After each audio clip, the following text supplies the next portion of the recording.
Hari putus. Anak laki-laki dan perempuan itu menggunakan kata-kata paling kejam untuk mendoakan satu sama lain kesepian seumur hidup. Keesokan harinya, gadis itu langsung terbang ke luar negeri untuk belajar. Anak laki-laki itu pun akhirnya melepaskan hidupnya tanpa beban. 7 tahun kemudian, Bai Ningbing yang sudah menjadi nona muda di Nanchang kembali ke tanah air untuk menghadiri reuni teman sekelas. Setelah beberapa gelas anggur, dia berpura-pura tidak peduli dan bertanya dengan santai. Aku ingat dulu di kelas kita ada seorang anak laki-laki bernama Fang Yuan. Kan tanda tanya. Kenapa dia tidak datang hari ini? Bai Ningbing berkata, sambil berpura-pura mengangkat gelas dan minum seteguk anggur. Di seberangnya, Tang Nuan yang sedang bercanda dengan anak laki-laki berkata, meninggal. Sudah lama meninggal. Sudah 5 atau 6 tahun meninggal. Kan tanda tanya. Meninggal karena kecelakaan lebih dari setahun setelah kamu keluar negeri. Tangan Bai Ningbing tiba-tiba menekan dengan kuat, menghancurkan gelas anggur kaca di tangannya. Darah segar mengalir dari telapak tangannya. Tapi dia sama sekali tidak peduli. Hanya menatap tajam ke arah Tang Nuan. Apa katamu? Tang Nuan melihat wajah Bai Ningbing yang menjadi gelap dan buru-buru menjelaskan. Aku tidak bercanda. Fang Yuan benar-benar sudah meninggal. Itu saat liburan musim panas tahun kedua kuliah. Untuk mencari uang sekolah, dia ikut beberapa pekerja ke lokasi konstruksi. Katanya tidak sengaja terpeleset dari tangga dan jatuh. Tepat jatuh di tumpukan tulangan baja bekas. Sebatang tulangan baja menembus tubuhnya, melukai limpa. Kemudian dibawa ke rumah sakit. Tidak ada uang untuk operasi. Bos lokasi konstruksi juga tidak peduli. Akhirnya, wali kelas yang pergi ke rumah sakit untuk mengurus masalah ini. Tang Nuan sambil berbicara, sambil memperhatikan raut wajah Bai Ningbing. Takut jika tidak hati-hati akan membuat nona muda itu tidak senang. Waktu itu, kelas kami secara khusus mengadakan penggalangan dana untuknya. Wali kelas bahkan secara khusus mengirimkan foto dia terbaring di koridor rumah sakit kepada kami. Keadaan menyedihkan saat itu masih kuingat sampai sekarang. Mata Bai Ningbing yang perlahan memerah, menatap Tang Nuan tanpa bergerak, membuat Tang Nuan takut dan tidak tahu harus melanjutkan atau tidak. Lin Xing yang duduk di sebelah Tang Nuan menyadari ada yang tidak beres dengan Bai Ningbing dan buru-buru menyambung. Tang Nuan memang tidak berbohong. Waktu itu aku dan wali kelas pergi ke rumah sakit bersama. Tidak tahu apakah waktu operasinya tertunda. Pokoknya akhirnya dokter bilang sudah tidak ada harapan. Hanya saja, dokter itu setelah tahu Fang Yuan tidak punya orang tua, langsung bilang padanya tidak bisa diselamatkan dan menyuruhnya mencari anggota keluarga untuk membawanya pulang. Pamannya yang brengsek itu pasti tidak mau datang. Akhirnya, wali kelas yang mengantarnya pulang. Bai Ningbing hanya merasa seluruh tubuhnya sakit seperti tercabik-cabik. Dia bisa mendengar dengan jelas setiap kata yang diucapkan orang-orang di seberangnya. Tapi saat kata-kata ini disatukan, dia merasa tidak mengerti satu kalimat pun. Lin Zeng tiba-tiba teringat sesuatu dan berkata, oh ya, Ningbing, hubunganmu dengan Fang Yuan sangat baik. Kan tanda tanya. Waktu itu, dia bahkan bertanya padaku tentangmu. Hati Bai Ningbing bergetar. Tangannya tanpa sadar terkepal. Apa yang dia katakan? Itu hari ketiga setelah dia pulang dari rumah sakit. Aku menjenguknya. Kondisinya saat itu sudah sangat tidak baik. Dia bertanya padaku, apakah setelah kamu keluar negeri, kamu masih menghubungi teman sekelas kita yang lain? Aku bilang tidak. Setelah kamu keluar negeri, kamu tidak menghubungi siapapun. Sore itu juga dia pergi. Sekarang, kalau dipikir-pikir, hari itu seharusnya aku pulang lebih lambat. Setidaknya saat Feng Yuan pergi, ada seseorang yang menemaninya. Bai Ningbing sudah tidak bisa mendengar satu kata pun lagi. Dia berdiri, melewati kerumunan, dan mendorong pintu keluar. Dengan linglung kembali ke rumah, membuka pintu. Di ruang tamu duduk sahabat baiknya, Li Xia. Li Xia mengangkat mata dan menatap wajah Bai Ningbing yang sangat sedih. Dia bertanya, kenapa? Sudah bertemu dengan pria yang kau rindukan itu? Melihat Bai Ningbing tidak menjawab, Li Xia dengan penasaran bertanya lagi. Sebenarnya ada apa? Apakah dia sudah menikah atau bagaimana? Bai Ningbing berjalan sendirian menuju kamar tidur. Lama kemudian, dari dalam, terdengar dua kata dengan nada menangis yang lirih. Meninggal. Bai Ningbing tidak tidur semalaman. Dia mengeluarkan ponselnya dan menelepon Lin Xiang. Lin Xiang, kamu tahu di mana makam Fang Yuan? Waktu itu, pamannya merasa makam di kota terlalu mahal. Jadi, dia membawanya kembali ke kampung halamannya untuk dimakamkan. Lin Xiang berpikir sejenak, lalu bertanya, apa kamu berencana untuk menjenguknya? Bai Ningbing dengan lembut menjawab, ya, bagaimanapun juga kami teman sekelas. Setelah itu, dia menutup telepon, berganti pakaian, dan bergegas keluar. Itu adalah sebuah lereng bukit yang sunyi. Dari kejauhan, Bai Ningbing melihat sebuah gundukan kecil di seberang. Bahkan tidak ada nisan. Makam kecil itu terkubur di antara tumpukan rumput liar. Hati Bai Ningbing tidak pernah sesakit ini.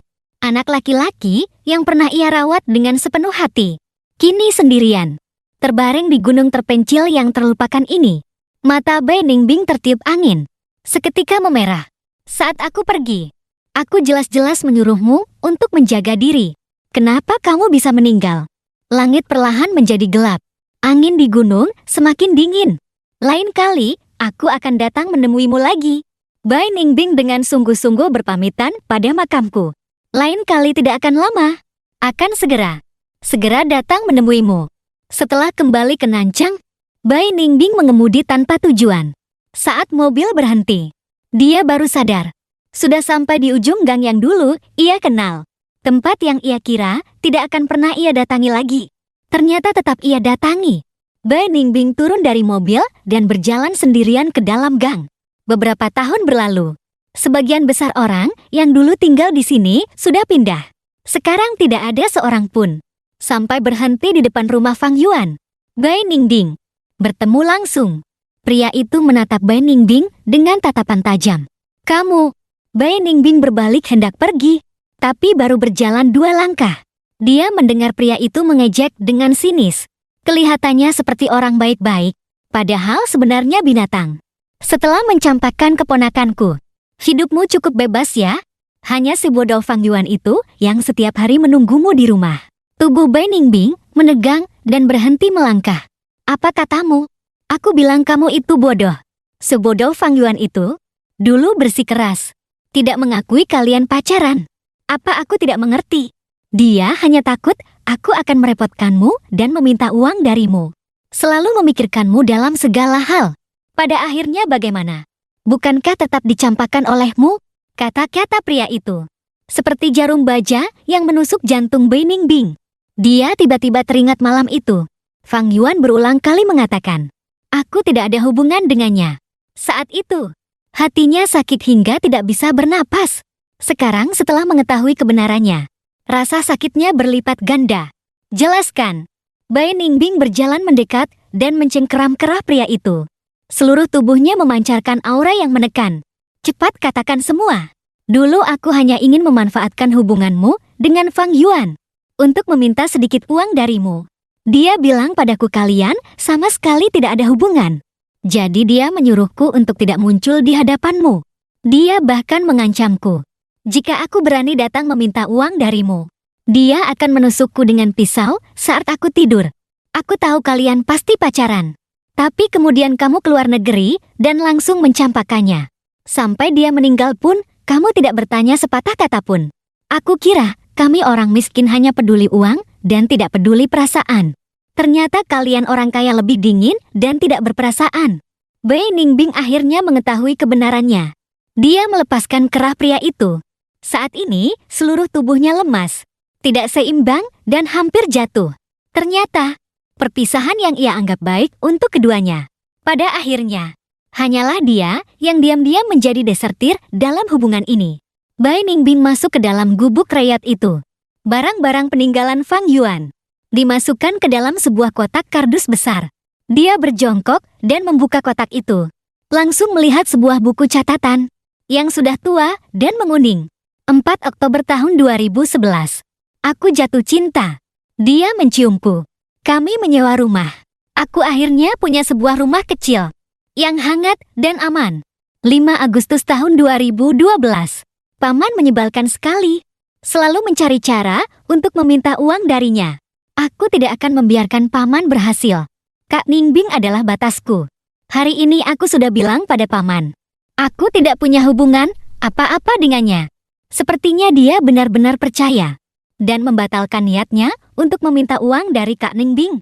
Aku benar-benar ingin cepat lulus dan segera meninggalkan tempat ini. Bai Ningbing ingat dengan sangat jelas. Itu adalah malam yang paling dingin baginya. Hari itu dia berdiri di dalam gang, mendengarkan Fang Yuan berulang kali menyangkal hubungannya dengannya. Dia menahan diri dan terus membalik-balik buku harian itu. 10 November tahun 2012. Kak Ningbing pergi belajar ke luar negeri. Aku sangat tidak rela. Tapi aku tidak boleh egois. Demi diriku sendiri, menghalanginya untuk mengejar kehidupan yang lebih baik. Aku harus mengantarnya pergi dengan gembira.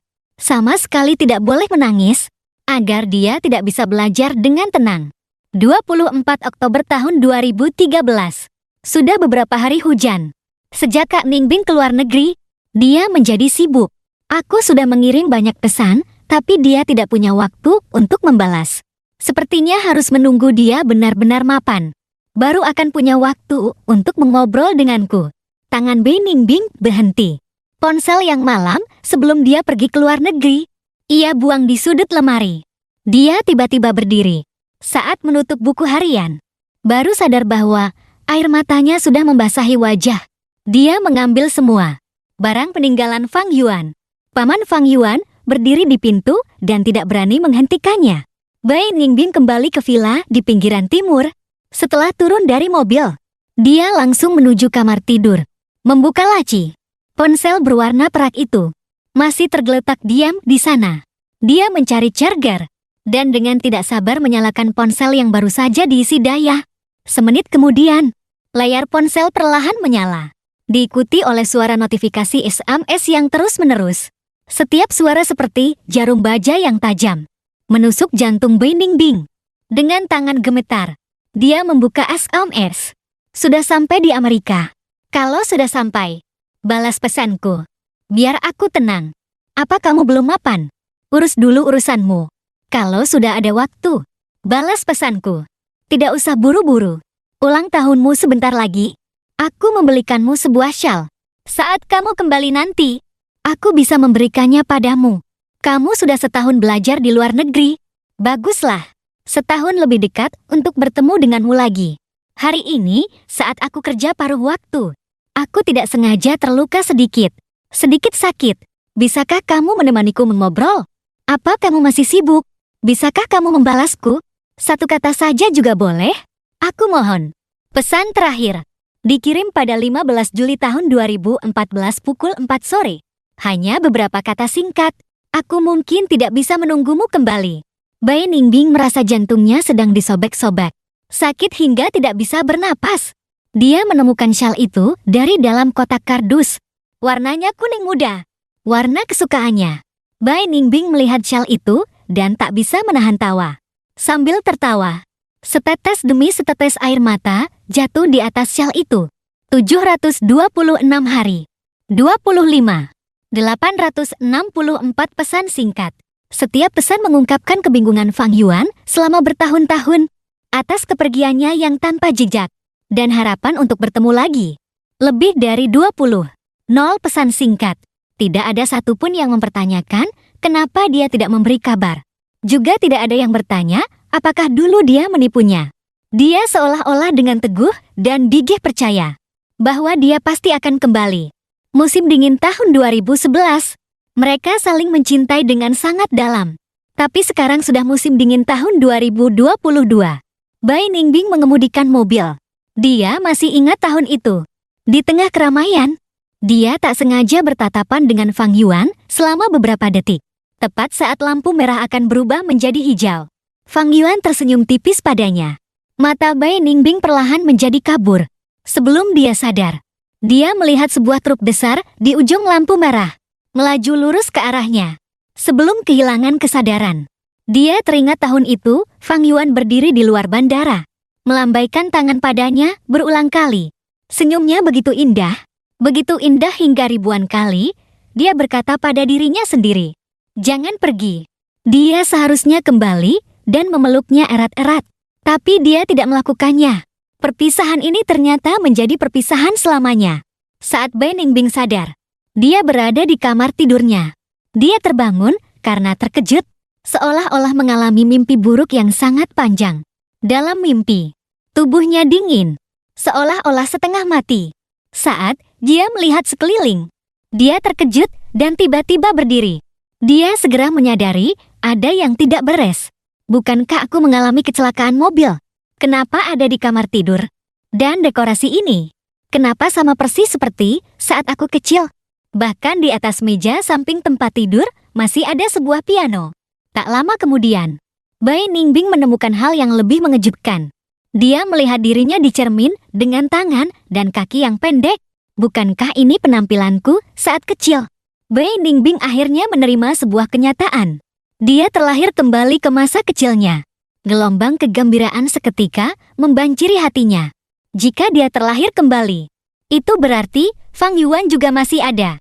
Dia turun ke bawah dan memanggil kepala pelayan. Paman Li. Paman Li datang dan bertanya, "Nona, apakah hari anak tahun ini akan dirayakan di rumah?" Tuan dan Nyonya sudah bersiap-siap untuk kembali dari Inggris untuk merayakan bersamamu. Besok sore mereka akan tiba. Bai Ningbing terkejut. Ini kan konyol. Apa yang perlu dirayakan dari hari anak? Aku sudah melewati usia merayakan hari anak. Sampai di sini, dia menutup mulutnya. Teringat bahwa dia sudah terlahir kembali. Dan buru-buru menjelaskan. Maksudku, ini kan hanya hari anak. Ayah dan ibu juga. Sampai repot-repot kembali dari luar negeri. Tuan dan Nyonya menyayangi Nona. Tentu tidak ingin melewatkan momen penting dalam pertumbuhan Anda. Merayakan hari anak, sudahlah. Paman Li, sekarang aku ada urusan penting. Harus pergi ke desa Tong. Beritahu sopir untuk datang menjemputku.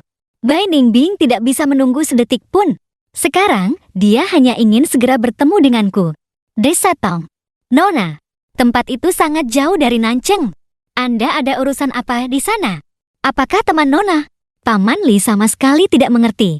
Kenapa Nona tiba-tiba ingin pergi ke desa pegunungan terpencil seperti itu? Bukan teman. Bai Ningbing langsung menyangkal.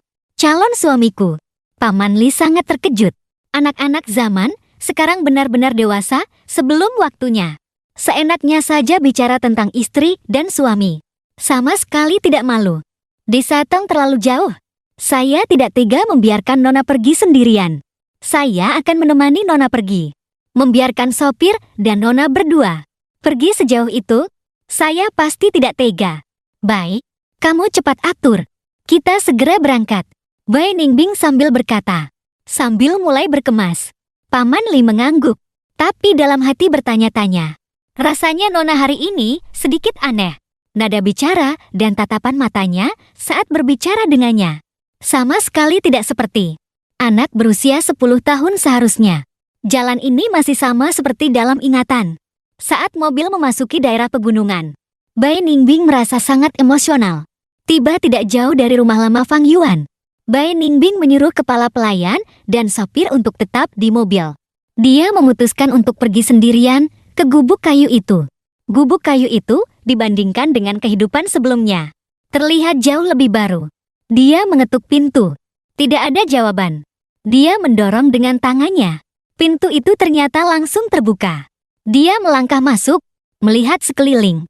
Melihat sebuah tas sekolah kecil berwarna biru tergantung di dinding. Banyak bagian yang sudah usang. Hati Bai Ningbing tersentuh. Ini seharusnya tas sekolah Fang Yuan kecil.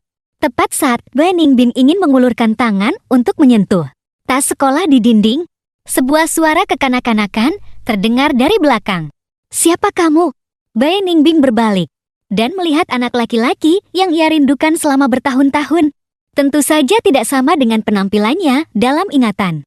Fang Yuan sekarang kecil sekali. Meskipun hanya lebih muda hampir setahun darinya. Tapi kelihatannya kurang gizi. Badannya mungil. Lebih pendek satu kepala darinya. Tapi matanya masih bersinar terang. Saat ini, matanya penuh kewaspadaan. Seperti anak rusa yang panik. Dia melihat tamu tak diundang di rumah ini. Dan bertanya lagi, siapa kamu? Bai Ningbing sejenak kehilangan kata-kata. Hatinya campur aduk. Bagaimana harus dia jelaskan? Mengatakan bahwa dia adalah pacar masa depannya? Pacar yang pada akhirnya tidak memberinya sedikit pun kepercayaan dan meninggalkannya begitu saja. Bai Ningbing tidak bisa mengatakannya. Semakin dipikirkan, hatinya semakin sedih. Sekarang, Fang Yuannya berdiri di hadapannya. Tapi dia bahkan tidak bisa maju untuk memeluknya. Dia sudah benar-benar menjadi orang asing. Aku ikut dengan bibiku. Dia datang ke sini untuk berbisnis. Tidak kenal tempat. Jadi dia menyuruhku untuk bertanya jalan. Bai Ningbing sembarangan mencari alasan. Kedua matanya menatap lekat pada Fang Yuan. Tidak pernah berpaling sekejap pun. Meskipun bukan wajah yang sama persis dengan yang ada dalam ingatannya. Tetapi Fang Yuan yang versi kecil membuatnya merasa ingin melindunginya dengan lebih kuat. Terlahir kembali ke masa kecil juga bagus. Kali ini aku bisa menemani Fang Yuan tumbuh besar. Membiarkannya memiliki masa kecil yang bahagia. Tumbuh sehat dan bahagia di bawah lindungannya. Lalu secara alami menjadi suami Bai Ningbingnya. Kalian mau kemana? Tanyaku dengan suara pelan. Aku sedikit pemalu. Ini sudah diketahui Bai Ningbing sejak lama. Mungkin karena lingkungan pertumbuhan sejak kecil. Tanpa orang tua sebagai sandaran. Sifatku selalu lebih lembut. Di kehidupan sebelumnya, kami bertemu di universitas. Meskipun saat itu, aku sudah dewasa. Tetapi masih ada sedikit rasa takut. Untuk melindungi diriku sendiri, seluruh tubuhku ditumbuhi duri-duri lunak. Bai Ningbing sejenak tidak bisa menjawab. Tepat saat dia tergagap, pintu ditendang terbuka dari luar. Bai Ningbing menoleh ke belakang dan melihat seorang pria mabuk yang sempoyongan dengan botol anggur. Pria ini sangat dikenal Bai Ningbing. Paman Fang Yuan yang lebih buruk dari binatang. Ling Hu Chong, kamu siapa? Tanya Ling Hu Chong dengan kasar. Bai Ningbing tidak mempedulikannya, tapi tubuhnya secara refleks berdiri di depanku, melindungiku dengan aman di belakangnya. Dia ingat di kehidupan sebelumnya, aku pernah bilang, pamanku suka memukulku setelah mabuk. Benar saja, pria itu melihatku yang berdiri di belakang Bai Ningbing. Dan entah kenapa mulai marah. Kamu anak sial. Beban, aku kalah judi hari ini. Pasti karena kamu. Barang sial ini. Ling Hu Chong memasang wajah garang sambil mendorong Bai Ningbing, hendak memukulku. Bai Ningbing marah dan cemas. Matanya melihat telapak tangan Ling Hu Chong akan mendarat di wajahku. Tanpa berpikir panjang, dia melihat sekeliling dan melihat pisau dapur yang berkilauan di atas meja. Tubuhnya sekarang baru berusia 10 tahun. Meskipun dia dibesarkan dengan sangat baik oleh orang tuanya dan jauh lebih tinggi dari gadis seusianya. Tapi tingginya hanya sekitar 150 cm. Dari segi tinggi dan kekuatan, jelas tidak ada keunggulan melawan Ling Hu Chong yang muda dan kuat. Tapi dia harus melindungiku. Bahkan jika harus mati, dia harus melindungiku. Berani kamu sentuh dia? Coba saja. Suara Bai Ningbing, meskipun jernih seperti anak kecil, tapi nadanya sangat tenang dan kejam. Seketika, membuat Ling Hu Chong yang mabuk pun tertegun. Sejenak, anak kecil berani mengancamku. Ling Hu Chong memasang senyum mesum yang menjijikan. Aku akan memukulnya. Memangnya kenapa? Baru saja selesai bicara. Dia mengangkat tangan hendak menamparku. Tapi tangannya baru terangkat setengah. Pisau dapur di tangan Bai Ningbing sudah menebas ke arahnya. Dia tidak hanya menakut-nakuti. Dia benar-benar ingin memotong tangan Ling Hu Chong. Hal ini sudah ingin dilakukan Bai Ningbing sejak kehidupan sebelumnya. Gadis sialan. Cari mati. Ling Hu Chong buru-buru menarik tangannya. Meskipun mulutnya mengumpat, tapi auranya sudah jelas melemah. Pada dasarnya, dia adalah pengecut yang hanya berani pada yang lemah. Melihat gadis kecil di hadapannya yang matanya memerah, hawa dingin merayap di punggungnya. Di usia semuda ini, sudah begitu kejam dan sombong. Hanya dengan menatap matanya saja, sudah membuat orang gemetar. Kamu hebat. Ling Hu Chong melotot tajam ke arah Bai Ningbing, seolah-olah untuk dirinya sendiri. Di hadapan seorang anak berusia 10 tahun, menyelamatkan sedikit harga dirinya yang menyedihkan. Dia mengambil kesempatan, mengambil cangkir air keramik di sampingnya, dan melemparkannya ke arah kami. Cangkir itu tepat mengenai dahiku. Kemarahan Bai Ningbing seketika disiram minyak panas, meledak hingga puncaknya. Dia seperti seekor Macan tutul yang marah melihat Ling Huchong yang akan kabur keluar pintu. Dengan keras mengarahkan pisau dapur di tangannya padanya. Sayangnya, saat Ling Huchong kabur keluar, pintu itu ditutup olehnya. Pisau dapur yang berkilauan itu menancap di dinding. Ling Huchong sudah kabur. Bai Ningbing pun tidak bisa berbuat apa-apa. Dia khawatir dengan lukaku. Begitu berbalik, ternyata ruangan itu kosong. Fang Yuan kecil yang tadi bersembunyi di belakangnya sudah tidak terlihat. Bai Ningbing ingin menangis, tapi tak ada air mata. Reuni yang ditunggu-tunggu dengan susah payah. Hanya dalam sekejap. Kemana perginya suami kecilku yang sebesar itu? Di sisi lain, saat Bai Ningbing dan pamanku berhadapan, aku berlari menuruni lereng di belakang rumah.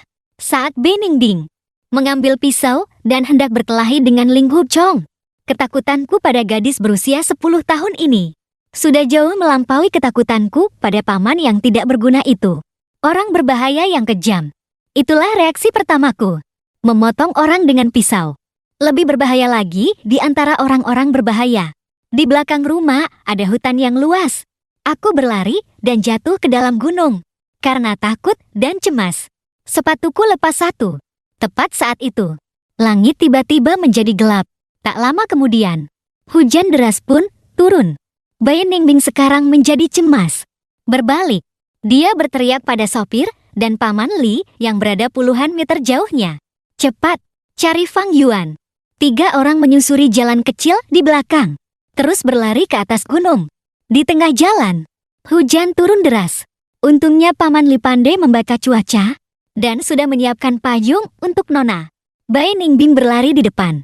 Dia seperti seorang ayah tua. Diam-diam memayunginya dari belakang. Jangan payungi. Cepat masuk ke gunung cari orang. Bai Ningbing melihat kedua orang dewasa itu yang lamban. Menjadi semakin cemas. Hujan deras begini. Bagaimana jika Fang Yuan kecil celaka di dalam hutan? Untungnya ini bulan Juni. Meskipun basah kuyup, tubuh tidak akan terlalu kedinginan. Tapi Bai Ningbing masih khawatir jalan di gunung licin. Bagaimana jika aku tidak sengaja terpeleset dan jatuh? Sambil berpikir begitu, kakinya sendiri terpeleset, tidak seimbang, dan langsung jatuh ke selokan di sampingnya.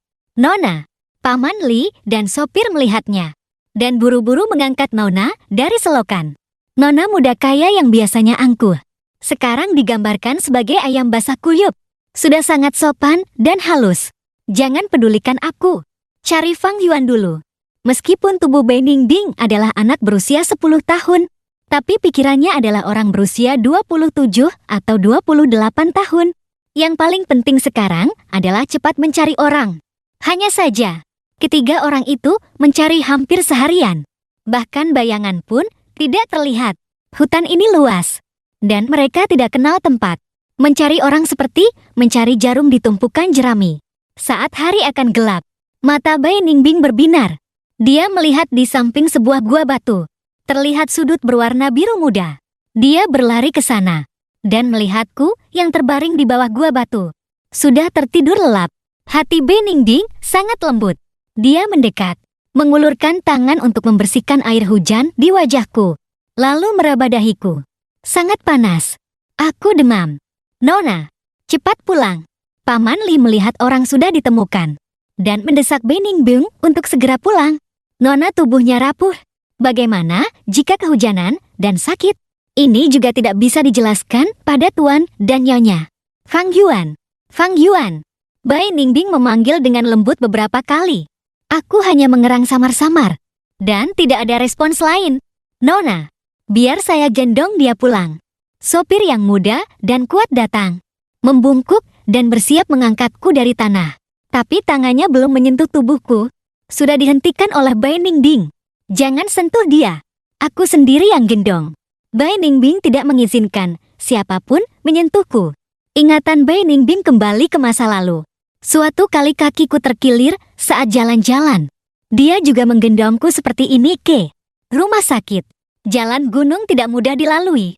Tapi sambil menggendongku, setiap langkah Bai Ningbing sangat mantap. Kami naik mobil ke kota, mencari rumah sakit terbesar dan terbaik. Demam tinggi perlu diinfus, kata dokter. Baik, dokter. Cepat berikan obatnya. Bai Ningbing menggendongku ke tempat tidur. Melihat anak laki-laki kecil di ranjang, hatinya merasa sangat tidak enak. Dia tidak bisa membayangkan di masa kecil yang tidak ia ikuti di kehidupan sebelumnya, betapa tak berdaya dan menyedihkannya Fang Yuannya. Punya paman yang memukulnya jika tidak senang. Tidak ada kasih sayang ayah dan ibu. Sering diintimidasi oleh teman sekelas yang menyebalkan. Dalam hari-hari seperti ini, bagaimana Fang Yuannya bisa bertahan hidup? Aku yang sedang tidur sangat penurut, ditutupi selimut kecil dan tidak rewel. Di tengah-tengah, aku terbangun dengan samar-samar sekali. Mata setengah terbuka, tatapan kosong. Menatap Bai Ningbing yang duduk di samping tempat tidur selama 2 detik. Lalu dengan cepat menutup mata lagi. Berbalik membelakanginya dan melanjutkan tidur. Bai Ningbing buru-buru mengangkat tangan untuk merapikan selimutku. Setelah merapikan selimut, tangannya tanpa sadar seolah punya mata sendiri. Dan tanpa suara, menyentuh wajah mungil yang kemarahan itu. Di kehidupan ini, aku pasti tidak akan meninggalkanmu dan akan melindungimu dengan baik. Bisik Bai Ningbing. Bai Ningbing di samping tempat tidur. Berjaga selama beberapa jam. Kecepatan infus sangat lambat. Di tengah-tengah dokter bahkan mengganti 2 botol obat. Melihat waktu hampir jam 12 malam, Paman Li datang dan kembali mengingatkan nonanya untuk tidur. Paman Li, kalian tidak perlu pedulikan aku. Pergi tidur saja di hotel. Malam ini aku akan menjaganya di sini. Di sini, aku bisa menanganinya sendiri. Jika ada apa-apa, aku akan menghubungi kalian. Kata-kata Bai Ningbing terdengar dewasa. Paman Li tertegun, menatap Bai Ningbing kecil di hadapannya. Di usia muda, sudah memainkan drama cinta yang mendalam. Nona, di usiamu ini adalah masa pertumbuhan. Tidur sama sekali tidak boleh kurang. Kamu ikuti Xiao Li. Pergi ke hotel. Aku yang jaga di sini sama saja. Nona, Anda tenang saja. Aku tidak tenang. Bai Ningbing memotong kata-kata Paman Li. Aku tidak tenang membiarkannya sendirian di rumah sakit. Dia memang penakut. Sekarang lagi malam. Aku harus menjaganya di sini. Baru hatiku tenang. Meskipun Paman Li sudah lama tahu. Bai Ningbing luar biasa sejak lahir. Tidak seperti anak-anak sebayanya yang biasa. Pikirannya jauh lebih dewasa. Tapi sekarang begitu dewasa. Tetap saja sangat terkejut. Kalau begitu saya temani Nona berjaga. Bagaimanapun juga, dia adalah pewaris grup Bai, satu-satunya keturunan keluarga Bai. Kalau sampai ada apa-apa di tangannya, nyawanya yang tua ini mungkin tidak akan terselamatkan. Benjolan emas ini memang harus dijaga. Sudahlah, sudah kubilang tidak perlu. Paman Li, Anda boleh pergi. Nada bicara Bai Ningbing yang kuat dan dingin membuat hati Li Qingfeng bergetar. Sikap ini mana mungkin dimiliki oleh anak berusia 10 tahun. Benar-benar anak dari keluarga kaya. Sejak lahir sudah memiliki aura seorang pemimpin. Berbicara dan bertindak tegas dan mandiri. Siapapun tidak boleh membantah. Baiklah, Nona. Saya pergi dulu. Jika ada apa-apa, ingatlah untuk menghubungi saya. Bai Ningbing mengangguk. Setelah Paman Li pergi, dia menjadi semakin leluasa. Menunjukkan kerinduan dan cinta yang mendalam selama bertahun-tahun. Dia sangat merindukan pria ini. Selama beberapa tahun di Amerika, tidak ada hari tanpa merindukannya. Setiap kali dia ingin kembali, tapi dia takut kemunculannya akan mengganggu kehidupanku yang awalnya tenang dan bahagia. Tapi pada akhirnya, dia tidak tahan lagi. Sebelum mendapatkan ijazah masternya, dia kembali dari negara yang jauh. Hanya saja dia sama sekali tidak menyangka. Yang menantinya adalah kenyataan yang begitu kejam dan menyakitkan. Bai Ningbing menyentuh bibirku yang kering karena demam. Sampai sekarang, kegembiraan karena mendapatkan kembali hartanya perlahan-lahan mereda. Perasaan nyata saat orang yang dicintai berada dalam jangkauan membuat tangannya berulang kali membelai wajahku. Saat Bai Ningbing terbangun dengan samar-samar. Sudah lewat jam 5 pagi keesokan harinya. Di luar jendela belum terang. Langit di kejauhan hanya memancarkan secercah cahaya redup. Tadi malam dia tidur bersandar di tepi ranjang. Di kehidupan sebelumnya, ditambah kehidupan ini, Nona Bai tidak pernah menderita dan berkorban seperti ini. Tapi karena orang yang menemaninya adalah aku, dia tidak hanya tidak merasa sulit, malah merasa sangat bahagia. Dia menyesuaikan kondisinya, menatapku yang masih tertidur pulas di ranjang, dan segera mengulurkan tangan untuk memeriksa dahiku. Untungnya, demamnya sudah turun. Bai Ningbing melihatku yang sepertinya tidak akan bangun dalam waktu dekat, dan bangkit untuk mandi sebentar di luar. Saat dia kembali, aku sudah bangun dan duduk di tempat tidur, dengan kedua tangan mengucak mata, dengan ekspresi santai. Kamu sudah bangun. Bai Ningbing sangat gembira, dan segera berjalan mendekat, mengulurkan tangan untuk menyentuh tanganku yang berada di luar selimut. Apa masih ada yang tidak nyaman? Aku terkejut oleh gadis yang tiba-tiba muncul di hadapanku ini. Terkejut. Dilihat baik-baik, bukankah dia preman kecil yang kemarin mengejar orang dengan pisau? Preman kecil yang mengejar orang dengan pisau. Jangan sentuh aku. Aku ketakutan dan terus mundur. Aku memang penakut. Sekarang kedua mataku yang bulat melihat sekeliling dan menemukan bahwa ini adalah tempat yang sama sekali asing. Kali ini aku semakin takut. Jangan takut. Aku tidak akan menyentuhmu. Bai Ningbing buru-buru menarik tangannya. Sekarang di hadapanku. Dia adalah orang asing sama sekali. Aku memang penakut. Dan sikapnya kemarin pasti membuat orang sangat ketakutan. Dalam keadaan darurat, hanya bisa menggunakan strategi tidak langsung. Kamu lapar? Baru saja Bai Ningbing menanyakan ini. Paman Li masuk dari luar sambil membawa sarapan. Nona, saya membawakan sarapan untuk kalian. Bai Ningbing menoleh, melihat sarapan ala barat yang dibawa Paman Li. Beruntung kakek tua ini. Di kota kecil seperti ini, masih bisa menemukan restoran barat. Belikan pangsit udang dan siomay kristal. Dan ingat, bawakan sebotol susu hangat. Bai Ningbing ingat aku tidak suka makan makanan barat, terutama sarapan. Aku suka makan bakpao hangat, minum susu hangat, sandwich, dan sarapan ala barat yang mewah justru tidak kusuka. Lari! Aku akan segera pergi. Paman Li mengangguk, melirikku yang duduk di tempat tidur. Meskipun aku kurus, tapi memang tampan. Dia hanya penasaran. Kapan sebenarnya aku berkenalan dengan nona mudanya? Jelas-jelas nona tidak pernah datang ke kota kecil terpencil seperti ini. Tapi melihat sikap nona padaku, seolah-olah kami adalah sahabat terbaik di dunia. Matanya seolah ingin menempel padaku. Benar-benar mirip ayahnya. Sejak kecil sudah genit. Tak lama kemudian, Paman Li kembali membawa semangkuk bubur millet jamur kuping. Saat dibuka, tercium aroma manis yang semerbak. Ini pas sekali untukku yang baru sembuh dari demam. Ayo minum bubur. Aku suapi kamu. Bai Ningbing secara strategis mendekatiku selangkah demi selangkah. Mengambil bubur dengan sendok kecil. Meniupnya dan menyodorkannya ke mulutku. Ekspresinya mungkin terlalu lembut. Begitu lembut hingga membuat orang berpikir. Dia seolah-olah seorang penipu besar yang membujuk anak-anak untuk dijual. Tidak. Sekarang seharusnya disebut penipu kecil. Aku tidak mau makan. Meskipun aku masih kecil. Tapi aku juga tahu dunia ini berbahaya. Bagaimana jika bubur ini beracun? Aku diculik dan dijual dengan karung. Bagaimana tanda tanya? Orang di depanku ini sekilas tidak terlihat seperti orang baik. Hari mereka putus. Anak laki-laki dan perempuan itu mendoakan satu sama lain dengan kata-kata paling kejam. Agar kesepian seumur hidup. Keesokan harinya, gadis itu langsung terbang ke luar negeri untuk belajar. Anak laki-laki itu pun akhirnya melepaskan hidupnya tanpa beban. 7 tahun kemudian, Bai Ningbing yang sudah menjadi nona muda di Nancheng kembali ke tanah air untuk menghadiri reuni teman sekelas. Setelah beberapa gelas, dia berpura-pura tidak peduli dan bertanya dengan santai. Aku ingat dulu di kelas kita ada seorang anak laki-laki bernama Fang Yuan. Kan tanda tanya. Kenapa dia tidak datang hari ini? Dan juga, melihat cara dia berbicara dengan Paman Li sebelumnya, sangat tidak sopan. Pasti bukan anak baik. Kamu sakit. Perlu nutrisi tambahan. Nurut ya? Tidak. Aku tidak mau makan. Aku sangat berprinsip. Aku tidak akan makan makanan yang tidak jelas asalnya. Kamu harus nurut ya. Makan satu suap saja. Boleh tanda tanya. Bai Ningbing sangat sabar. Benar-benar.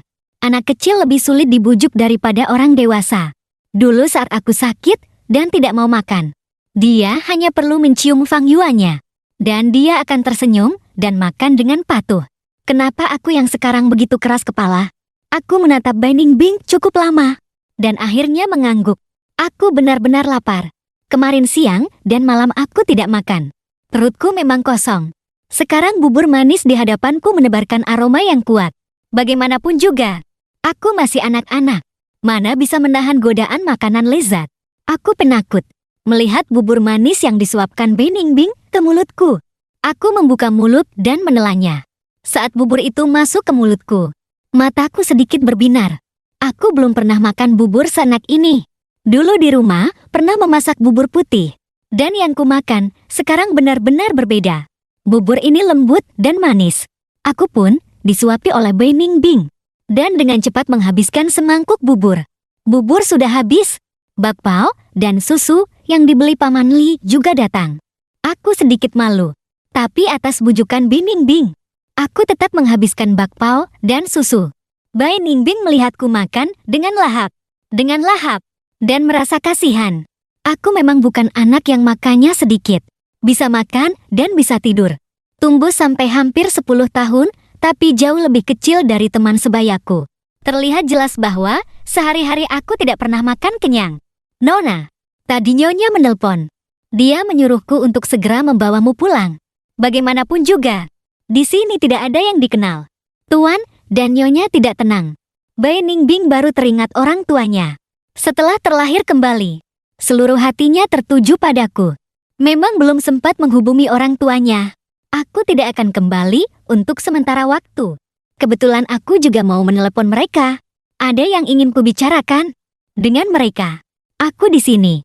Bai Ningbing pasti tidak akan pergi kemana-mana. Dia akan menjagaku di sini.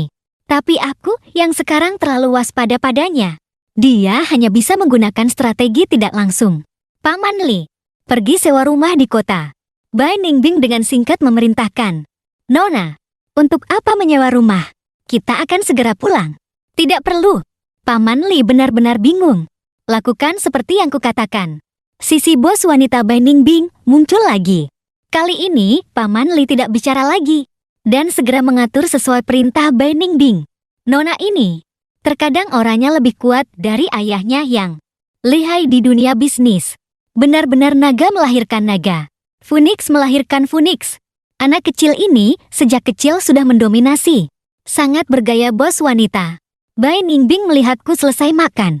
Dan memanggil dokter untuk memeriksaku lagi. Tidak apa-apa. Sudah demamnya sudah turun. Sekarang sudah boleh pulang. Bai Ningbing mengangguk. Baru benar-benar merasa lega. Menoleh melihat sandwich di atas meja. Dalam 2-3 suap langsung habis. Fang Yuan, bangun. Kita bisa pulang sekarang. Bai Ningbing menyeka tangannya. Saat hendak memakaikanku sepatu. Baru sadar di lantai hanya ada satu sepatu. Sepertinya kemarin aku benar-benar ketakutan olehnya. Sampai sepatuku lepas satu. Aku gendong kamu keluar ya? Bai Ningbing bertanya padaku. Nanti keluar kita beli sepatu. Bagaimana tanda tanya? Aku menggelengkan kepala dengan pelan. Baiklah, terserah kamu. Tidak mau beli ya tidak apa-apa. Ayo, aku gendong kamu pulang. Bai Ningbing seolah-olah seperti seorang penipu ulung. Secara otomatis mengabaikan rasa jijikku yang samar-samar padanya. Dan dengan tidak tahu malu menggendongku. Dan berjalan keluar rumah sakit. Sepatu akhirnya tetap dibeli. Di hari yang panas. Lantai semen sangat panas. Tanpa sepatu. Aku juga tidak tahan. Aku mau pulang. Aku melihat Bai Ningbing. Sama sekali tidak berniat mengantarku pulang. Jadi aku dengan suara pelan meminta pulang. Bai Ningbing tentu tidak tega membiarkanku pulang. Kalaupun harus pulang, harus diselesaikan dulu masalah Ling Huchong. Tapi dia tidak langsung menolak. Melainkan menggunakan cara lain untuk menunda waktu. Aku dengar di kota kalian. Ada orang yang beternak ayam kampung. Bisa kamu antar kami ke sana? Bisa. Aku juga tidak merasa aneh. Bagaimanapun juga, sering ada orang dari kota yang datang. Membeli ayam kampung di sini. Katanya ayam yang dipelihara di gunung enak dan bergizi. Aku sendiri tidak terlalu sering makan. Tidak tahu apakah benar atau tidak. Bai Ningbing menyuruhku berjalan di depan. Lalu menoleh menatap Paman Li. Dan bertanya, apa kamu ingat tugas yang kuberikan? Paman Li mengangguk. Menyatakan akan segera melakukannya. Sudut bibir Bai Ningbing sedikit terangkat. Baru setelah itu, dia dengan riang mengikutiku dari belakang. Menuju rumah peternak ayam. Aku benar-benar membawa Bai Ningbing ke sebuah rumah peternakan ayam. Bai Ningbing tidak punya pilihan lain. Demi menutupi kebohongannya, dia dengan terpaksa membeli seekor ayam betina tua. Masalahnya adalah, ayam betina tua ini sangat angkuh. Saat Bai Ningbing baru saja menerimanya dari pemiliknya, dia dengan keras mengepakkan sayapnya. Bulu-bulu yang rontok menimpa Bai Ningbing. Yang lebih menyebalkan lagi, ayam betina tua yang tidak seperti batu itu mengangkat kepalanya yang angkuh dan dengan keras mematuknya. Bai Ningbing kesakitan. Kalau bukan karena aku di sampingnya, dia pasti akan mematahkan leher ayam betina tua itu. Tidak, haus. Ayamnya sudah dibeli. Aku harus pulang. Tunggu, ikut aku. Bai Ningbing menyerahkan ayam betina tua di tangannya kepada sopir yang mengikuti di samping. Kemudian, dia membawaku ke sebuah supermarket kecil di sebelahnya. Dia memilih makanan ringan yang terlihat paling bagus dan paling mahal. Membeli banyak, lalu memberikannya padaku. Aku tidak mau. Meskipun aku sangat ingin makan, tapi aku juga tahu tidak boleh sembarangan menerima barang dari orang lain. Apalagi dari orang asing yang baru dikenal sehari. Anggap saja ini, upahmu telah mengantarku. Ini adalah hakmu. Ini adalah hasil kerjamu. Aku melihat sekantong besar makanan ringan berwarna-warni itu. Sejak kecil aku hampir tidak pernah makan ini. Aku tinggal bersama paman. Bisa hidup saja sudah bagus. Sehari-hari, aku sering melihat teman sekelasku makan. Di usia muda tentu saja ingin. Sekarang setelah dianalisis oleh Bai Ningbing, akhirnya aku mengulurkan tangan kecilku dan memeluk kantong makanan ringan itu erat-erat. Aku akan menyuruh sopirku mengantarmu pulang. Besok aku akan menemuimu lagi. Bai Ningbing masih ada urusan yang harus diselesaikan. Tadi, Paman Li sudah menelponnya 2 kali. Besok masih mau datang menemuiku? Aku penasaran. Aku benar-benar tidak mengerti kenapa. Besok aku akan membawakanmu tiramisu rasa mangga. Rasa favoritmu. Tunggu aku di rumah ya, kata Bai Ningbing dengan lembut. Besok aku harus ke sekolah. Aku teringat besok hari Senin. Harus sekolah. Kamu sekolah di mana? Aku akan menunggumu di depan gerbang sekolah. Sekolah dasar Yunde. Di sini hanya ada satu sekolah dasar itu. Aku sudah kelas 4. Sambil berbicara, aku berpikir, apa itu tiramisu rasa mangga? Aku sama sekali belum pernah makan. Orang di depanku ini, kenapa lagi-lagi bilang itu rasa favoritku? Semakin dipikirkan semakin aneh. Baik, besok pagi aku akan menunggumu di depan gerbang sekolah. Bai Ningbing kembali memberi beberapa instruksi kepada sopir, menunjuk ayam betina tua di dalam mobil dan berkata, pulang nanti. Buatkan sup untuknya. Baik, Nona. Bai Ningbing mengangguk, melihat mobil itu menjauh.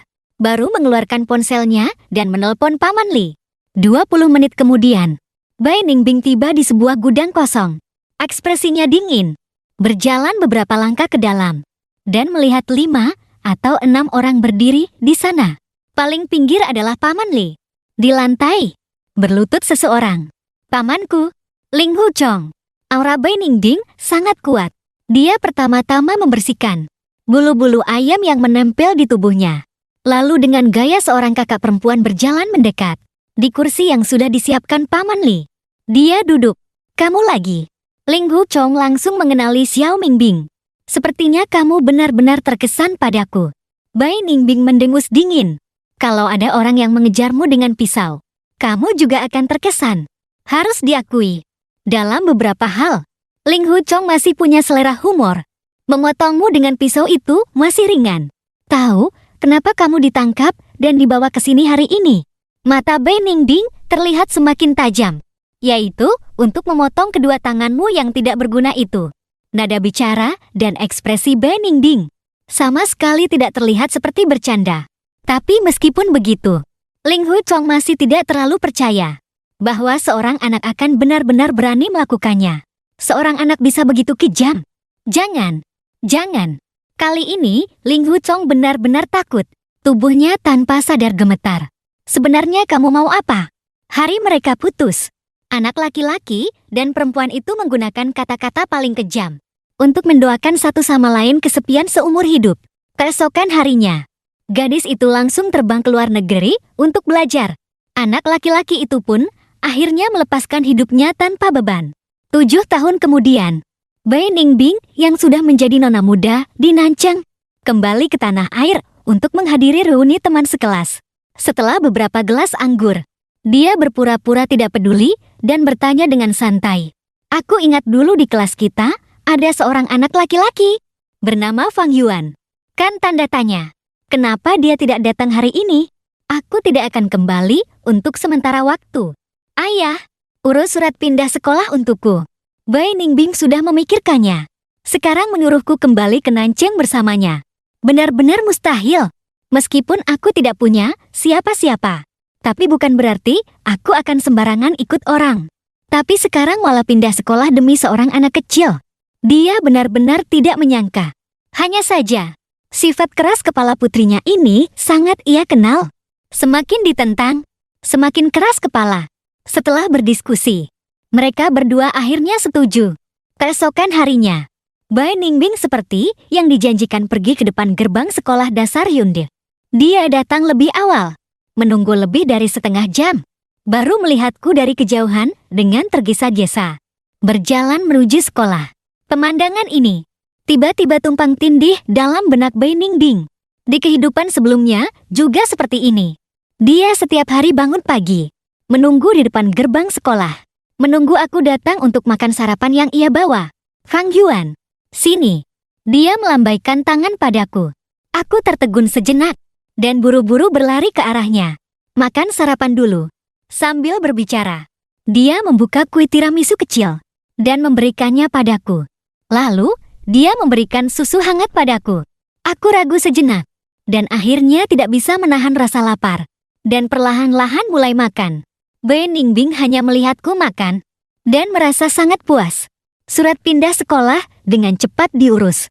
Untuk memudahkan putri kesayangannya bersekolah di desa Tong, Bai Chonglin membeli rumah terbaik di sini, dan pada saat yang sama menghabiskan banyak uang untuk membangun sebuah villa untuk putrinya. Dalam waktu singkat, dia juga mempekerjakan banyak pelayan dan pengawal yang cakap. Setelah serangkaian proses, Bai Ningbing masih menjalani kehidupan yang dimanjakan seperti nona muda. Hanya saja di tempat yang berbeda.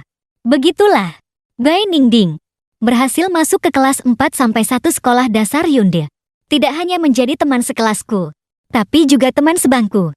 Aku selesai menulis catatan dari papan tulis. Begitu menoleh, aku melihat orang di sebelahku tersenyum manis padaku. Situasi ini sudah berlangsung beberapa hari. Setiap hari tersenyum padaku tanpa henti. Aku merasa sedikit aneh. Kamu tidak mendengarkan pelajaran? Tanyaku. Kamu sudah beberapa hari di sini. Aku tidak pernah melihatmu mendengarkan pelajaran. Tidak pernah melihatmu membuat catatan. Lihat, bukumu saja tidak kau keluarkan. Dalam hatiku, Bai Ningbing adalah seorang siswa pemalas yang sama sekali tidak suka belajar.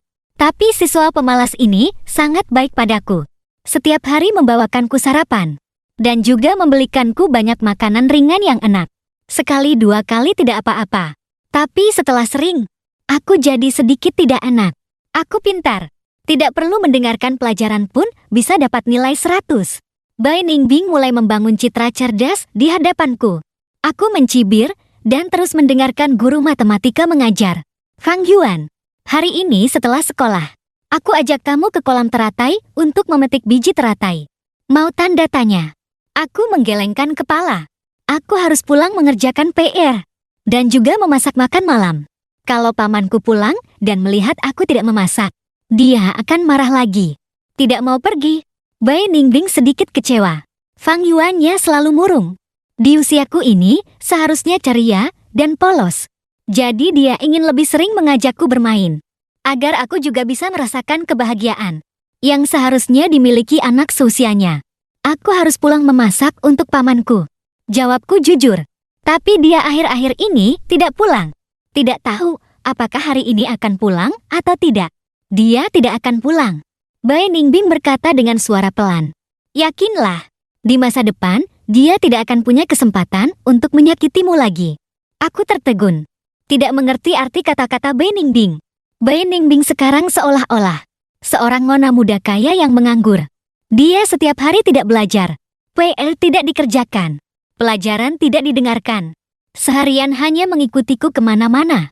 Sesekali memberiku buah, sesekali mengeluarkan sebatang coklat. Yang paling aneh adalah suatu siang yang panas. Dia tiba-tiba mengeluarkan sebuah semangka besar dari tas sekolahnya. "Kenapa kamu begitu baik padaku?" tanyaku sambil mengedipkan mata dan makan semangka. "Aku suka kamu." Bai Ningbing berkata terus terang, tanpa basa-basi. "Apakah karena aku terlalu tampan?" tanyaku sambil memiringkan kepala. Bai Ningbing tidak bisa menahan tawa. Ternyata Fang Yuan kecilnya. Sejak kecil sudah tahu dirinya tampan. Bai Ningbing tidak bisa menahan diri dan mengulurkan tangan mencubit pipi kecilku. "Karena kamu terlalu lucu." "Tentu saja aku tahu. Karena banyak sekali gadis yang menyukaiku. Hanya salah satunya." Aku berkata dengan sungguh-sungguh. Mulut mungilku mengucapkan kata-kata yang membuat hati Bai Ningbing berdebar. Benar saja. Setelah pelajaran keempat, saat makan siang, seorang gadis kecil gemuk datang. Di tangannya memegang sebatang manisan hau. "Fang Yuan, ini untukmu. Nanti sore setelah sekolah, kamu kerjakan PR di rumahku ya." "Mau?" tanda tanya. "Apa-apaan ini?" Si gemuk kecil ini berani-beraninya merebut calon suamiku. Di hadapanku. Ini tidak bisa ditolerir. Nona Bai tidak pernah diperlakukan seperti ini. "Gemuk kecil, dari mana kamu datang? Kesanalah kamu pergi. Jangan menghalangi jalan kami." Fang Yuan tidak makan manisan hau. "Kalaupun mau makan, aku sendiri yang akan membelikannya. Tidak perlu kamu di sini cari muka." Bai Ningbing berkata begitu. Tapi dalam hati juga merasa lucu. Dia tidak pernah menyangka suatu hari akan bersaing dengan seorang anak kecil gemuk berusia 10 tahun. Ini benar-benar konyol. Benar-benar konyol. Si gemuk kecil mendengar ucapan Bai Ningbing dan langsung menatapnya dengan tatapan jernih dan bodoh. "Ini aku berikan pada Fang Yuan. Urusannya, kenapa kamu yang atur?" Si gemuk kecil tidak terima. "Urusannya selalu aku yang atur. Sekarang dan di masa depan juga. Paham? Cepat minggir." Untungnya aku juga tidak mau makan manisan hau. Dibandingkan manisan hau, aku lebih suka makan coklat yang dibelikan Bai Ningbing. Bai Ningbing melihat teman sekelasnya yang pendek dan gemuk di hadapannya. Menarik tanganku dan keluar dari kelas. Paman Li sudah datang menjemput kami untuk makan. Setelah kembali ke rumah, kedua anak kecil itu mencuci tangan dan duduk untuk makan siang. Bai Ningbing berpikir-pikir dan merasa harus mencegahnya sejak awal. Tidak boleh membiarkan orang lain punya kesempatan. Jadi, rencana untuk mendidik calon suami harus segera dimasukkan ke dalam agenda. "Ayo, Fang Yuan, nanti, apapun yang diberikan orang lain, kamu tidak boleh makan." "Tahu?" tanda tanya. Bai Ningbing dengan sabar mengajari seperti mengajari anak kecil. "Aku tidak peduli apapun makanan enak yang diberikan orang lain padamu. Kamu tidak boleh makan. Kalau kamu mau makan, bilang padaku. Aku akan membelikannya untukmu." "Kenapa?" tanyaku dengan bingung. "Orang lain memberimu makanan enak itu ada tujuannya. Mereka punya maksud lain padamu. Akan menipumu. Hanya aku yang tanpa pamrih, baik padamu tanpa mengharapkan balasan. Akulah yang terbaik di dunia ini untukmu." Bai Ningbing memutuskan untuk mulai dari sekarang mencuci otakku. Ingin membuatku tahu betapa hebatnya wanita di hadapanku ini. Hanya wanita di hadapanku ini yang suatu hari nanti akan menikah denganku. Baik, aku ingat. Meskipun aku sedikit linglung, tapi akhirnya aku mengangguk setuju. Fang Yuan anak baik. Bai Ningbing sangat puas. "Setelah makan, aku akan membelikanmu manisan hau. Apapun yang kamu mau, aku bisa berikan. Jadi tidak perlu orang lain membelikannya untukmu." Setelah makan, Bai Ningbing seperti yang dijanjikan membelikanku manisan hau dan juga pergi ke supermarket kecil di sebelahnya untuk membelikanku es krim. Makanan ringan yang dijual di desa ini tidak terlalu enak. Es krimnya juga yang paling biasa. Tapi aku makannya dengan sangat senang. "Fang Yuan, kamu tahu, di tempatku ada es krim namanya Häagen-Dazs. Jauh lebih enak dari yang 1000-an ini. Kamu mau makan?" "Mau." Aku tidak punya niat tersembunyi. Apa yang ada di hatiku, itu yang kujawab. "Kalau mau makan, kamu harus ikut. Aku kembali ke Nancheng. Bai Ningbing selangkah demi selangkah membujuk. Dia berencana menggunakan godaan makanan untuk membujukku ke kota. Tapi Nancheng sangat jauh dari sini. Dan aku juga tidak punya kenalan di sana. Ada aku. Kan tanda tanya. Bagaimana bisa tidak punya kenalan? Bai Ningbing buru-buru berkata. Tapi hanya ada kamu satu-satunya kenalan. Kalau kamu tidak baik padaku, bagaimana jika orang lain menggangguku? Tanyaku padanya. Bagaimana mungkin aku tidak baik padamu? Aku bersumpah akan baik padamu seumur hidup ini. Di masa depan, aku tidak akan membiarkan siapapun mengganggumu. Bai Ningbing dengan sungguh-sungguh bersumpah. Hari mereka putus. Anak laki-laki dan perempuan itu mendoakan satu sama lain dengan kata-kata paling kejam. Agar kesepian seumur hidup. Keesokan harinya, gadis itu langsung terbang ke luar negeri untuk belajar. Anak laki-laki itu pun akhirnya melepaskan hidupnya tanpa beban. 7 tahun kemudian, Bai Ningbing yang sudah menjadi nona muda di Nancheng kembali ke tanah air untuk menghadiri reuni teman sekelas. Setelah 3 gelas anggur, dia berpura-pura tidak peduli dan bertanya dengan santai. Aku ingat dulu di kelas kita ada seorang anak laki-laki bernama Fang Yuan. Kan tanda tanya. Kenapa dia tidak datang hari ini? Tidak pergi. Aku tidak mau meninggalkan tempat ini. Setelah mengatakan itu, aku diam-diam makan manisan hao dan tidak bicara lagi. Bai Ningbing melihat ketidakbahagiaan di wajahku. Seharusnya teringat hal-hal sedih. Baik, kalau begitu kita tidak kembali ke Nancheng dulu.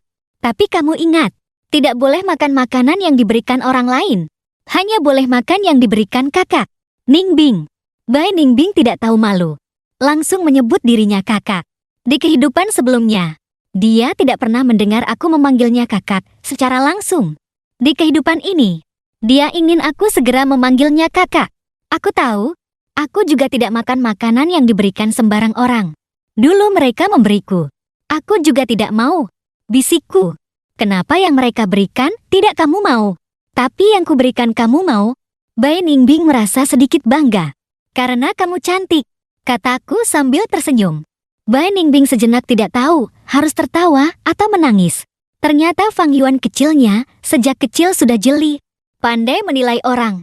Keesokan harinya, begitu pelajaran selesai, aku dan si kepala lobak kecil di depanku mulai berbisik-bisik. Nona B mencondongkan kepalanya dan melihat kami berdua sedang asyik mengobrol. Sesekali tertawa. Nona B tentu saja tidak senang. Dia datang dan dengan paksa memisahkan kami berdua. Kamu mau apa? Si kepala lobak kecil bahkan marah padanya. Sikapnya yang tergesa-gesa, hampir melompat untuk memukul lututnya. Fang Yuan, kemari. Bai Ningbing menarikku berdiri di belakangnya. Saat hendak menegur si kepala lobak kecil beberapa patah kata, melihat gadis kecil yang kurus dan mungil di hadapannya, dia merasa canggung. Selalu merasa dirinya seperti penjahat besar yang menindas anak kecil. Bagaimanapun juga, pikirannya sudah berusia 20-an. Setiap hari berurusan dengan sekelompok anak kecil. Agak aneh juga. Duduk kembali. Dia menunjuk meja dan memerintahkan dengan dingin. Si kepala lobak kecil begitu mendengar. Tubuhnya gemetar. Matanya penuh ketakutan. Dan benar-benar duduk kembali dengan patuh. Bai Ningbing menarikku kembali ke tempat duduk. Dan tanpa lelah memulai babak baru pencucian otak. Kamu mengobrol apa dengannya begitu senang? Dia seolah-olah cemburu berat. Aku hanya bertanya padanya tentang soal matematika. Apa aku ini mati? Soal matematika tidak tahu. Tanya aku. Bai Ningbing tidak senang. Dia setiap hari duduk di sampingku, dan aku malah melewatinya untuk bertanya pada teman sekelas perempuan lain. Apa-apaan ini? Bukankah ini menusuk hatinya? Tanya kamu. Aku terkejut dengan sedikit nada meremehkan dan jijik. Kamu setiap hari tidak mendengarkan pelajaran. Bahkan soal hitungan paling sederhana pun tidak bisa. Aku tanya kamu buat apa? Aku berkata dengan wajar. Melihat ekspresinya, tahu bahwa yang kukatakan adalah kebenaran dari hatiku. Bai Ningbing langsung tertawa geli. Baiklah, dia seorang lulusan Yale University yang berprestasi. Sekarang diremehkan oleh anak laki-laki kelas 4 ini. Tidak bisa mengerjakan soal hitungan. Hidupnya ini benar-benar sebuah legenda. Bai Ningbing saat ini mulai sedikit menyesal. Sejak awal, dia Seharusnya tidak menampilkan dirinya sebagai seorang siswa pemalas. Masa sekolah, semua suka yang berprestasi. Fang Yuan pasti juga suka siswa yang pintar. Dalam keadaan darurat, harus segera membangun citra. Sebagai siswa berprestasi di hadapanku. Siapa bilang aku tidak bisa? Sudut bibirnya terangkat dengan bangga. Tidak ada yang tidak bisa kulakukan. Bawa soalnya ke sini. Aku jelaskan padamu. Aku juga tidak terlalu berharap, tapi tetap memberikan buku latihan matematika padanya. Ini adalah soal pengembangan. Untuk mengembangkan logika berpikir siswa. Soalnya memang agak sulit, tapi meskipun begitu, bagaimana bisa menyulitkan siswa berprestasi kita? Bai Ningding dengan sabar menjelaskan proses penyelesaian soal padaku, dan juga menganalisis dua cara penyelesaian lainnya. Aku mengangguk-angguk, dan akhirnya wajahku dipenuhi kekaguman padanya. Hanya karena tatapan kagum kecil ini. Dia begitu bersemangat hingga tidak bisa tidur semalaman. Tapi sebelum dia sadar dari kegembiraannya, baru saja masuk gerbang sekolah, dia melihat aku dan si kepala lobak kecil berjalan bersama lagi. Ini Nona Bai masih bisa tahan? Si kepala lobak kecil ini benar-benar mencoba peruntungannya di tepi bahaya. Berbicara dan tertawa denganku. Bukankah itu sama saja dengan menari di atas wilayah terlarangnya? Tapi meskipun dia marah, bagaimanapun juga dia adalah orang yang berpikiran luas. Agar tidak merusak citra baiknya di mataku, dia memutuskan untuk memulai dari si kepala lobak kecil. Sore itu, saat aku tidak memperhatikan, dia menghadang si kepala lobak kecil di tengah jalan. Anak kecil, kemari. Bai Ningbing memberi isyarat dengan jarinya pada gadis kecil itu. Seolah-olah seperti preman besar yang tidak masuk akal. Si kepala lobak kecil melihat Bai Ningbing yang lebih tinggi satu kepala darinya. Kedua kakinya mulai gemetar. Kamu takut apa? Apa aku akan mengganggumu? Aku tidak memukul anak-anak. Bai Ningbing yang berusia 10 tahun cukup baik hati. Sangat berprinsip. Kamu mau apa? Tanya gadis kecil itu dengan takut. Ayo, ini untukmu. Dia mengeluarkan sebuah model pesawat dan memberikannya pada si kepala lobak kecil. Model ini masih dia suruh Paman Li beli di kota. Sekarang melihat mata gadis kecil itu yang berbinar, Bai Ningbing tahu benda ini berhasil. Benarkah untukku? Si kepala lobak kecil tidak percaya. Untukmu. Tapi aku punya syarat. Bai Ningbing, bos besar yang di kehidupan sebelumnya, menguasai dunia bisnis. Dengan pengalaman seumur hidupnya di meja negosiasi. Sekarang, bersiap untuk bernegosiasi dengan seorang anak kecil. Syarat apa? Gadis kecil itu memeluk erat model pesawat di tangannya. Model ini sangat keren. Dia sangat menyukainya. Nanti tidak boleh bermain dengan Fang Yuan. Tahu tanda tanya. Bai Ningbing berkata dengan tegas. Fang Yuanku harus belajar dengan baik. Nanti akan masuk universitas terbaik di negeri ini. Sekarang tidak boleh sembarangan berteman. Nanti kalian jangan bicara lagi. Kalau kamu setuju, pesawat besar ini milikmu. Semakin dia bicara, semakin dia merasa sakit. Selalu merasa dirinya sekarang seperti tokoh antagonis wanita jahat dalam film yang menggunakan uang untuk memisahkan pasangan. Sudahlah, tidak peduli. Siapa suruh dia melihatku bercanda dengan gadis lain dan merasa tidak senang? Dia tidak senang. Maka dia harus menyingkirkan orang yang membuatnya tidak senang. Disingkirkan. Baik, aku setuju. Si kepala lobak kecil mengangguk dengan kuat. Membuat keputusan dengan sangat cepat. Bahkan tidak ragu sedetik pun. Memeluk pesawat besar itu dan lari. Kecepatan larinya yang penuh semangat. Membuat dia yang berdiri di tempat menatapnya.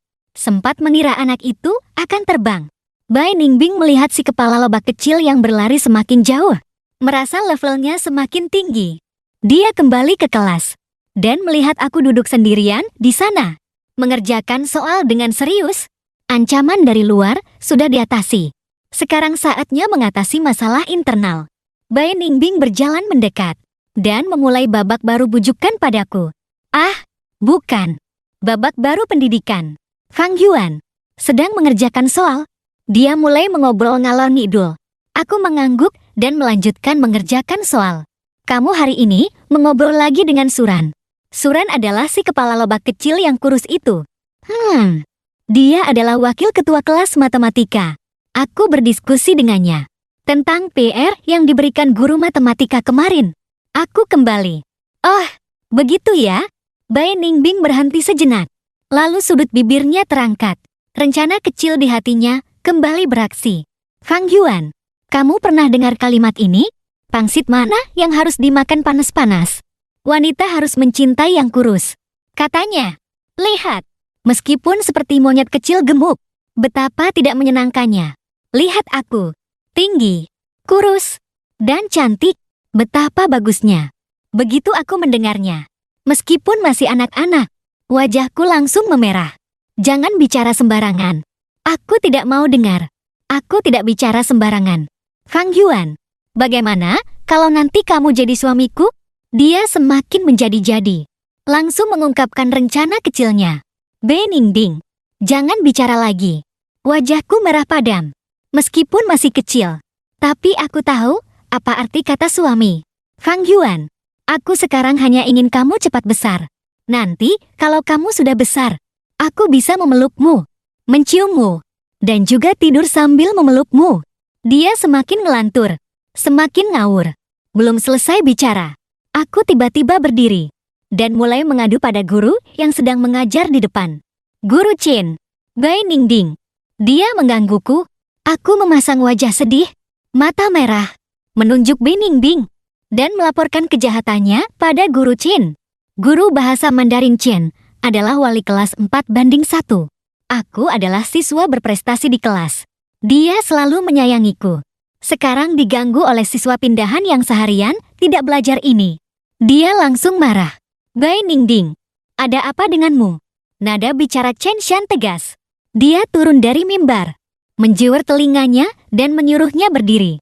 Bai Ningbing, nona muda dari grup Bai, sekarang dijawer oleh seorang guru pria berusia 20-an.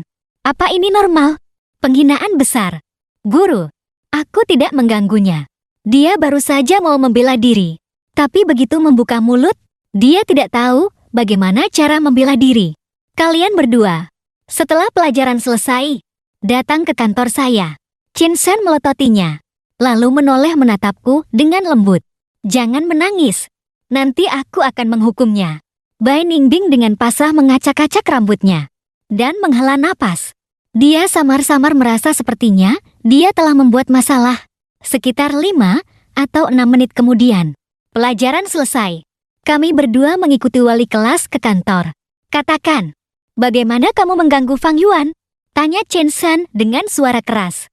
Aku benar-benar tidak mengganggunya. Jelasnya, menoleh menatapku yang matanya merah. Dalam hati merasa bersalah sekaligus kasihan. Melihatnya, dia hampir mengulurkan tangan untuk memelukku. Tapi lengannya baru saja terulur. Sudah dijawer lagi oleh Chen Shan dan ditarik menjauh. Fang Yuan,